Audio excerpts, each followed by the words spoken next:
చాలామంది మా పిల్లలు చదువులో వెనుకబడి ఉన్నారండి. మా పిల్లలు ఎంత కష్టపడినా ఉద్యోగాలు రావట్లేదండి. చాలా సమస్యలు ఎదుర్కొంటున్నారని చెప్పే తండ్రులు ఉంటారు.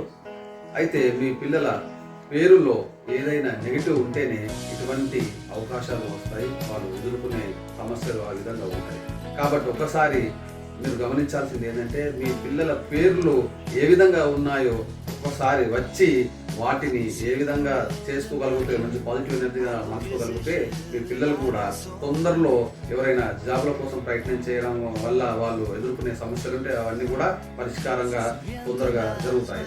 అంతేకాకుండా మీ పిల్లలు ఏదైనా చదువులో వెనుకబడినా, తర్వాత ఇంకా ఏ సమస్యలు ఎదుర్కొన్నా కూడా ఈ పేరులో మార్పు చెందడం వల్ల మంచి ఫలితాలు వాళ్ళు పొందడం జరుగుతుంది.